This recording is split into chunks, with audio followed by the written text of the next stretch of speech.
Hello மக்களே, welcome to my YouTube channel. இன்னைக்கு பாத்தீங்கன்னா ஒரு சூப்பரான vlog தான் பார்க்க போறேன். என்ன vlogன்னு பாக்குறதுக்கு முன்னாடி மறக்காம நம்ம சேனலை சப்ஸ்கிரைப் பண்ணி வச்சுக்கோங்க. ரொம்ப நாள் கழிச்சு லாங் வீடியோ போட போறேன். எல்லாமே பாத்தீங்கன்னா கிட்டத்தட்ட ஷார்ட்ஸ் வீடியோவா தான் எடுத்திருக்கேன். லாங் வீடியோ எடுக்கிறதுக்கு டைமே இல்லைங்க.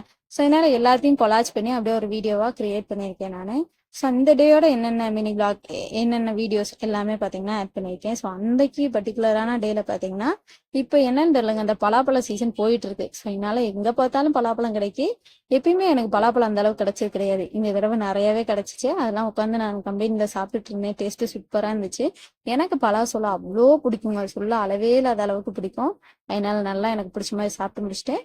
இது பாத்தீங்கன்னா அடுத்த நாளோட கிளிப்ஸ். அடுத்த நாள் பாத்தீங்கன்னா ரொம்ப நாள் கழிச்சு இந்த புட்டு இருக்கு பாத்தீங்களா, அது வச்சிருந்தாங்க. ஸோ கிட்டத்தட்ட ரொம்ப ரொம்ப ரொம்ப நாள்னே சொல்லலாங்க, அந்த அளவுக்கு டிஸ்டன்ஸ். ஸோ அதை தான் உட்காந்து மாங்குன்னு சாப்பிட்டுட்டு இருந்தேன் நான். ஸோ அதெல்லாம் சாப்பிட்டு முடிச்சதுக்கப்புறம் அத்தை வீட்டுக்கு போயிருந்தேன். ஸோ அவங்க விரத சாப்பாடு விட்டுருந்தாங்க. அதெல்லாம் சாப்பிட்டு பாயசத்தோட எல்லாமே வாங்கிட்டு வந்துட்டு புட்டு எல்லாத்தையுமே சாப்பிட்டு முடிச்சதுக்கப்புறம் அப்படியே நானும் அப்படியே ஒர்க்குக்கு கிளம்பியாச்சு. ஸோ போற வழியிலே லைட்டா அப்படியே மேகமூட்டமா தாங்க இருந்துச்சு. இங்க கொஞ்ச நாளா தொடர்ந்து மழை பெஞ்ச மயமா தான் இருக்கு. அது என்னன்னு எனக்கும் தெரியல. ஸோ கரெக்டா கம்பெனிக்குள்ள வரேன், சரியான மழை. ஸோ சூப்பரா இருந்துச்சுங்க. ஆனா உண்மையாவே அங்க இருந்து பாக்குறதுக்கு அவ்வளோ அழகா இருந்துச்சு. என்ன மழை தான் அடிச்சு ஊத்திக்கிட்டு இருந்துச்சு. இந்த கிளைமேட்டுக்கு நம்ம சுட சுட சாப்பிட்டா எப்படி இருக்கும் அப்படின்ட்டு நான் வடை வாங்கியிருந்தேன். இங்க புதுசா ஒரு தள்ளுவண்டி கடை போட்டிருந்தாங்க. அங்க வடை வாங்கி சாப்பிட்டு முடிச்சாச்சு. இது அடுத்த நாளோட கிளிப்ஸ். ஸோ அடுத்த நாள் அந்த நாள்ல தலைக்கெல்லாம் குளிச்சு மங்களகரமா குளிச்சு கிளம்பியாச்சு. ஸோ கிளம்பிட்டு சிக்கெல்லாம் எடுத்துட்டு இருந்தேன். நானே எடுத்து முடிச்சதுக்கப்புறம் சாப்பிட்றதுக்கு எங்க வீட்டுல எதுவும் இல்லைங்க. ஸோ பக்கத்து வீட்டு அத்தை பாத்தீங்கன்னா களி பண்ணியிருந்தாங்க. அதுதான் உட்காந்து மாங்குன்னு சாப்பிட்டுட்டு இருந்தேன். டேஸ்ட் சூப்பரா இருந்துச்சு. ஸோ குளிச்செல்லாம் முடிச்சாச்சு. சாப்பிட்றதுக்கு ஏதாவது வேணும் இல்லையோ, அதனால பாத்தீங்கன்னா களி நமக்கு அப்படியே கரெக்டான டயத்துல கிடைச்சிருச்சு. அதுவும் இந்த களி சூப்பரா இருந்துச்சுங்க. இது என்ன களின்னா பேர் எனக்கு தெரியல, ஆனா டேஸ்ட் இது நல்லா இருந்துச்சு. அதனால நல்லா அடிச்சு நொறுக்கியாச்சு. இதுக்கு அடுத்து நம்ம கிளைமேட்டை பாத்தீங்கன்னா கொஞ்சம் மேகமூட்டமா தான் இருந்துச்சு. பாருங்களேன், சுத்தி ஒரு வெயில் இல்ல. இந்த கொஞ்ச நாளா வெயிலுங்கிறதே கண்ணுல பார்க்க முடியல. அந்த அளவுக்கு ஃபுல்லா கிளைமேட்டே அவ்வளோ சூப்பரா இருந்துச்சு. இதுக்கடுத்து வீட்டுல அப்படியே ஒரு பூஜையை போட்டாச்சு. சாம்பிராணி எல்லாம் பொருத்தி அப்படியே சாமி ரூம்ல எல்லா சாமிக்கும் காட்டி முடிச்சதுக்கப்புறம் நானும் அப்படியே கோயிலுக்கு போயிட்டு வரலாம் அப்படின்ட்டு நானும் கிளம்பிட்டேன். ஸோ போயிட்டு அங்க போயிட்டு ரொம்ப நாள் கழிச்சு சாமி கும்பிட போறேன் நானு. ஸோ கும்பிட்டு வந்துடலாம் அப்படின்ட்டு கிளம்பியாச்சு. விளக்கெல்லாம் எடுத்துட்டு நானும் நடந்துதாங்க போனேன். ஸோ பக்கத்துல ஒரு கோயில் இருக்கு, அங்க போயிட்டு சாமி கும்பிட்டு அப்படியே வீட்டுல வந்துட்டு சாப்பிட்டு நம்ம போயிடலாம் அப்படின்னு தான் பிளான் போட்டு இருந்தேன். போனதும் அப்படியே அங்க இருக்க சாமிக்கு விளக்கெல்லாம் போட்டு எல்லாம் முடிச்சதுக்கு அப்புறம் நானும் சாப்பிட்டு அப்படியே வந்துட்டேன். ஸோ சாப்பிடலங்க, சாரி, சாப்பிடாம தான் வந்தேன் நானு.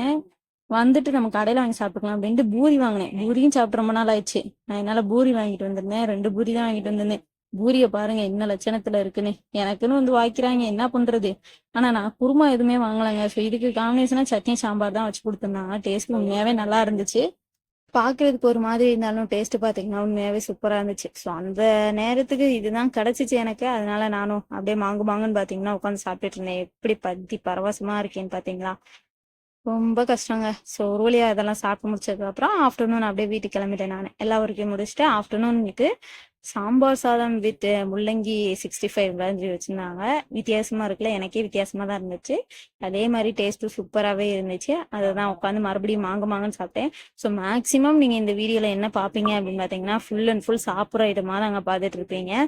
ஏன்னா ஃபுல் அண்ட் ஃபுல் நான் சாப்பிட்டுட்டே தான் இருந்தேன். இந்த வாரம் ஃபுல்லாமே பார்த்தீங்கன்னா சாப்பாடு தான். என்னன்னே தெரியல, எனக்கு அது கிடைக்குதா இல்லை நான் அதை தேடி போறேனான்னு எனக்கு தெரியல. ஃபுல்லா சாப்பாடா கிடைச்சிக்கிட்டே இருந்துச்சு. அதை ஃபுல்லு ஒவ்வொரு நாள் என்னென்ன பண்ணேன் அப்படிங்கிறத உங்ககிட்ட ஷேர் பண்ணிட்டு இருக்கேன்.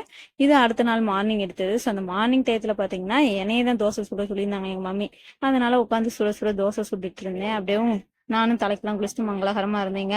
இதுக்கடுத்து சட்னியும் நான் தாங்க அரைச்சிருந்தேன். அதையும் சாப்பிட்டு முடிச்சதுக்கு அப்புறம் அப்படியே கிளம்பியாச்சு. எங்கன்னு பாத்தீங்கன்னா என்னோட தம்பிக்கு அட்மிஷன் போடுறதுக்கு. ஸோ அவங்க ஊர்ல இருந்து எங்க ஊருக்கு தரசாமி படிக்க வராரு. அதுக்காக அவருக்கு அட்மிஷன் போடுறதுக்காக எங்க ஊருக்கு வந்துட்டாங்க. ஸோ போனது நல்லா பக்திமயமா நல்ல குரூப்பா கிடைக்கணும் அப்படின்ட்டு வேண்டி முடிச்சதுக்கு அப்புறம் நாங்களாம் அப்படியே கிளம்பியாச்சு. எங்கன்னு பாத்தீங்கன்னா எங்க ஸ்கூலுக்கு, நான் படிச்ச ஸ்கூலுக்கு பாத்தீங்கன்னா போறோம். நான் டிசி வாங்கினதும் சரிங்க, அந்த ஸ்கூல் திக்கமே எட்டி பார்க்கல. இன்னைக்குதான் பாத்தீங்கன்னா தம்பிக்காக போயிருக்கேன் நானு, இல்லைன்னா போயிருக்க கூட மாட்டேன் நானு. போனதும் எல்லா வேலையும் முடிச்சுட்டு சக்சஸ்ஃபுல்லா எல்லா குரூப்பும் எடுத்தாச்சு. அப்படியே நானும் ஒர்க்குக்கு வந்துட்டேன். வந்து மாம்பழம் கொண்டு வந்திருந்தாங்க. ஸோ சும்மா விடுவோமா நம்ம, அப்படியே உட்காந்து அதையும் சாப்பிட்டுக்கிட்டு இருந்தேன்.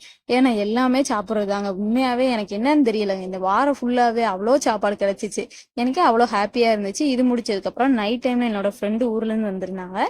ஸோ அவங்க கூட அப்படியே ஒரு மீட்டிங்கை போட்டு அங்கிட்டும் போயிட்டு பேக்கரியில வாங்கி சாப்பிட்டுட்டு இருந்தோம். ஸோ இதே பொழப்பு தான் எங்களுக்கு போயிட்டு இருந்துச்சு. எனக்கு பிடிச்சது அவன் இருக்கா, அவளுக்கு பிடிச்சது நானும் சாப்பிட்டு அப்படியே ஒரு குட்டியா ஒரு இது மாதிரி பண்ணிட்டு அப்படியே அங்கே சாப்பிட்டு முடிச்சதுக்கப்புறம் ஜூஸ் குடிக்கலாம் அப்படின்ட்டு இன்னொரு கடைக்கு வந்தாச்சு.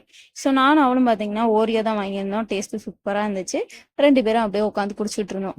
மழை பார்த்தீங்கன்னா வெளியில பெஞ்சிட்டு இருக்கு. பட் நாங்கள் சில்லுன்னு ஐஸ் குடிச்சுக்கிட்டு இருக்கோம். சரி ஜூஸ் குடிச்சுக்கிட்டு இருக்கோம். இதே பொழப்பு தாங்க போய்கிட்டு இருந்துச்சு. மாங்குன்னு குடிச்சு முடிச்சதுக்கப்புறம் அவளையும் பத்திரமா வீட்டில் கொண்டு போய் விட்டாச்சு. ஸோ எல்லா ஒர்க்கும் முடிஞ்சிருச்சு. முடிஞ்சதுக்கப்புறம் நானும் ஒர்க்கெல்லாம் முடிச்சுட்டு வீட்டுக்கும் போயிட்டேன். ஸோ போயிட்டு சாதம் தான் வச்சிருந்தாங்க சாப்பிட்றதுக்கு. அதுக்கு காம்பினேஷன் ஏதாவது வேணும்ல, ஆம்லேட் தான். ஸோ அதையும் சாப்பிட்டு முடிச்சதுக்கப்புறம் அந்த டே அப்படியே போயிடுச்சு. இது மறுநாள் எடுத்தது. மறுநாள் ரொம்ப நாள் ஆயிடுச்சுங்க ஜூஸ் குடிச்சேவும். அதாவது எங்க வீட்டுல போட்டு ஜூஸ் குடிச்சு ரொம்ப நாள் ஆயிடுச்சு. எங்க அம்மா திட்டிகிட்டே இருக்காங்க, நான் ஜூஸ் குடிக்கிறது தான் எங்க வீட்டுக்கே தெரியாதே, அதனால வீட்டுல பண்ணி குடிமா அப்படின்ட்டு நல்ல பிள்ளையாட்ட சொன்னாங்க. ஸோ நம்மளும் களத்துல இறங்குவோமே அப்படின்ட்டு இறங்கியாச்சு. மார்னிங் டயத்துலேயே பார்த்தீங்கன்னா கேரட் இருந்துச்சு. ஸோ கேரட் ஜூஸே போடலாம் அப்படின்னு நினைச்சேன் நான். மித்த எதுவும் கிடையாது, கேரட் ஒன்று தான் இருந்துச்சு. அதனால கேரட் ஜூஸே போட்டுடலான்னு எல்லாத்தையும் கட் பண்ணியாச்சு. குட்டி குட்டியாக கட் பண்ணிட்டு பால் பாக்கெட் எல்லாத்தையும் நான் வாங்கிட்டு வந்துட்டேன் ஆல்ரெடி. ஸோ இது எல்லாத்தையும் அரேஞ்ச் பண்ணி வச்சதுக்கப்புறம் நானும் அப்படியே ஒருப்பா கேரட் மில்க் ஷேக்கை போட்டு கொண்டு வந்துட்டேன். ஸோ அவங்களுக்கு ஒரு டம்ளர் கொடுத்துட்டு நானும் அப்படியே உட்காந்து மாங்குன்னு வேடிக்கை பார்த்துக்கிட்டே குடிச்சிங்க. ரொம்ப நாள் கழிச்ச ஃபீலிங்காக இருந்துச்சு. அதுவும் நல்லா தான் இருந்துச்சு. ஸோ என்ன மார்னிங் டயத்துல எந்திரிச்சு அது ஜூஸை போடுறது ஒரு சோம்பேறியா இருக்கும். இதுவே என்னோட தம்பி இருந்தான்னு பார்த்துக்கோங்க, அவனே போட்டு கொடுத்துருவான் எல்லாத்தையும். என்ன பண்றது, அவன் தான் ஊருக்கு போயிட்டானே. ஸோ இதுக்கடுத்து அப்படியே ஆஃப்டர்நூன் கிட்ட எக் குழம்பு தான் வச்சிருந்தாங்க. அதையும் சாப்பிட்டு முடிச்சாச்சு. இது மறுநாள் எடுத்தது. ஸோ மறுநாள் வெள்ளிக்கிழமை இல்லையா, அந்த வெள்ளிக்கிழமை பார்த்தீங்கன்னா கோயிலுக்கு போயாச்சு. கோயிலுக்கு போக சாப்பிட இப்படியே தான் போய்கிட்டு இருந்துச்சு. அந்த நாள்ல பக்திமயமா பட்டையெல்லாம் போட்டுட்டு நானும் கோயிலுக்கு போயிட்டேன். கிளைமேட் உண்மையாவே அவ்வளோ சூப்பரா இருந்துச்சுங்க. அன்னைக்கு என்னன்னு தெரியலங்க, அவ்வளோ அமைதியா இருந்துச்சு. அந்த நாள் எனக்கு அவ்வளோ அவ்வளோ அவ்வளோ பிடிச்சிருந்துச்சுன்னு சொல்லலாம். ரொம்பவே பிடிச்ச நாள். உள்ள யாருமே இல்லை, ஒரு 2-3 பேர் தான் இருந்தாங்க. நான் மட்டும்தாங்க அப்படியே தனியா நடந்து போனேன். அவ்வளோ காத்து அடிச்சிச்சு. நல்ல பீஸ்ஃபுல்லான மைண்டு, செம்ம ரிலாக்ஸா இருந்துச்சு. ஏதாவது டென்ஷன் இந்த மாதிரி இருந்துச்சுன்னா அவ்வளோ ரிலாக்ஸா இருந்துச்சு. அந்த காத்துக்கு சுத்தி பாக்குற விஷயங்கள், நிறைய விஷயங்கள் இருந்துச்சு. அதெல்லாம் பார்த்து நானும் அப்படியே ஜாலியா இருந்தேன் நானு. ஸோ இதுக்கடுத்து இங்க குட்டி பூனை நிறையாவே இருக்குங்க. அதுக்கு நானும் மில்க் வாங்கிட்டு வரணும்னு நினைக்கேன், பட் மறந்து போயிருது. இதுக்கடுத்து எங்க அம்மா பூ கொடுத்து விட்டுருந்தாங்க. ஸோ அந்த பூவை முருகனுக்கு அப்படியே கொடுத்துட்டு வந்துடலாம் அப்படின்ட்டு முருகனை பார்த்தேன். இருக்கிறதுக்கே அவ்வளோ அழகா இருந்தாப்ல. ஸோ பாருங்க, நீங்களும் பார்த்து அவரிடம் ஆசீர்வாதம் வாங்கி கொள்ளுங்க. இதெல்லாம் முடிச்சுட்டு நானும் சாமி கும்பிட்டு அப்படியே வீட்டுக்கும் கிளம்பி வந்தாச்சு. ஸோ வந்ததுக்கப்புறம் அந்த நாளையும் தோசை தான். எங்கள் வீட்டில் மேக்ஸிமம் தோசை தாங்க இருக்கும். இட்லி கண்ணில் பார்க்குறதே அதிசயமாக தான் இருக்கும். ஏன்னா எங்களுக்கு இட்லி பிடிக்காது, அதனால தான். ஸோ சட்னியெல்லாம் வச்சு சாப்பிட்டு நானும் ஒர்க்குக்கு கிளம்பியாச்சு. கிளம்பி முடிச்சதுக்கப்புறம் அங்கே போயிட்டு எல்லா ஒர்க்கும் முடிச்சுட்டு நைட் டைம் வந்துட்டு புரோட்டா வாங்கிட்டு வந்திருந்தேன் நான். ஸோ புரோட்டா சாப்பிட்டு ரொம்ப நாள் ஆயிடுச்சு. அதனால புரோட்டா வாங்கிட்டு வந்திருந்தோம். அதுக்கு காம்பினேஷனாக சால்னா எல்லாத்தையும் குழச்சடிச்சாச்சு. இதுக்கடுத்து ஒரு சர்ப்ரைஸ்னே சொல்லலாங்க. எனக்கு தெரிஞ்ச ஒரு பையன் பார்த்தீங்கன்னா எனக்காக அப்படியே KFC சிக்கன் வாங்கிட்டு வந்திருந்தாரு. ஸோ சாப்பிட்டு ரொம்ப நாள் ஆயிடுச்சு. ரீசெண்டாக மதுரையில் கொஞ்ச நாளைக்கு முன்னாடி சாப்பிட்ருந்தேன் நான். ஸோ அதுக்கடுத்து இப்போ தான் சாப்பிட்றேன். ஸோ சாப்பிட்றதுக்காக வாங்கிட்டு வந்திருந்தாரு. அதனால அதெல்லாம் தட்டில் போட்டு நானும் எங்கள் அம்மாவும் மாங்குன்னு உட்காந்து சாப்பிட்டுட்டு இருந்தோம். ஸோ சாப்பிட்டெல்லாம் முடிச்சதுக்கப்புறம் எங்களுக்கு இந்த டே இப்படி தான் போச்சு. உங்களுக்கு எப்படி போச்சு அப்படின்னு மறக்காம கமெண்ட்ல சொல்லிட்டு இந்த வீடியோ பிடிச்சிருந்தா மறக்காம சப்ஸ்கிரைப் பண்ணிக்கோங்க. பை.